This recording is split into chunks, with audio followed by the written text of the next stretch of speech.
نحمده ونصلي على رسوله الكريم اما بعد فاعوذ باللہ من الشیطان الرجیم بسم اللہ الرحمن الرحیم۔ آج کا ہمارا سبق سورۃ البقرہ سے شروع کریں گے۔ سورۃ البقرہ کی آیت نمبر 1 سے 5 تک لفظی ترجمہ پڑھیں گے۔ بسم اللہ الرحمن الرحیم۔ الف لام میم۔ یہ جو حروف ہیں کچھ سورتوں کے شروع میں آتے ہیں، یہ الف لام میم یا الف لام را یا الف لام میم را یا قاف یا صاد، کاف ہا یا عین صاد، انہیں حروف مقطعات کہا جاتا ہے۔ اور ان حروف کا ترجمہ نہ ہی اللہ تعالیٰ نے بیان کیا ہے اور نہ ہی اللہ کے پیغمبر علیہ الصلاۃ والسلام نے بیان کیا ہے، اس لیے ان حروف کے بارے میں یہ کہا جاتا ہے کہ واللہ اعلم بمرادہ، ان کا معنی اللہ ہی جانتے ہیں۔ ذالک الکتاب،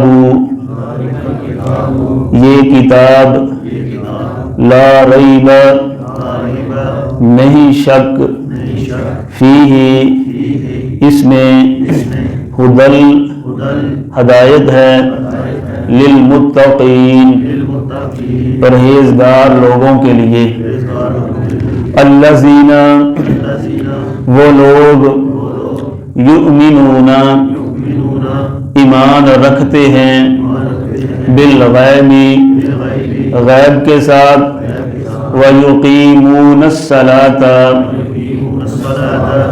اور قائم کرتے ہیں نماز کو، وَمِمَّا رَزَقْنَاهُمْ، اور جو ہم نے رزق دیا ان کو، يُنْفِقُونَ، اس میں سے خرچ کرتے ہیں، وَالَّذِينَ، اور وہ لوگ، یؤمنون، ایمان لاتے ہیں، بما، ساتھ اس کے، انزل الیک، جو نازل کیا گیا آپ کی طرف، وما انزل، اور جو نازل کیا گیا، من قبلک، آپ سے پہلے، وبالآخرۃ،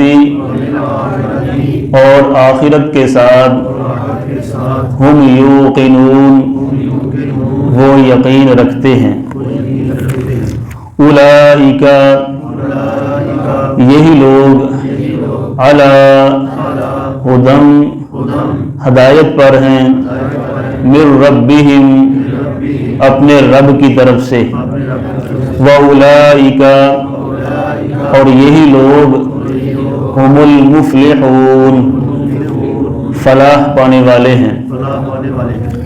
ان آیات میں اللہ رب العزت نے 3 بڑی باتیں بیان کی ہیں۔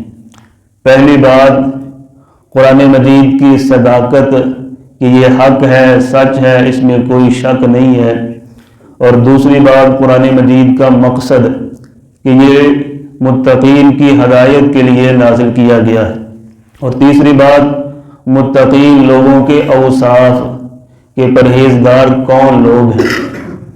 تو یہ مختصر ترجمہ ہوتا ہے، باقی بار بار آپ سننے کے لیے ہمارا Urdu page, Urdu T V channel ہے، اس پر آپ دیکھ سکتے ہیں، بار بار سن کے یاد بھی کر سکتے ہیں اور آگے ایک دوسرے کو شیئر بھی کر سکتے ہیں۔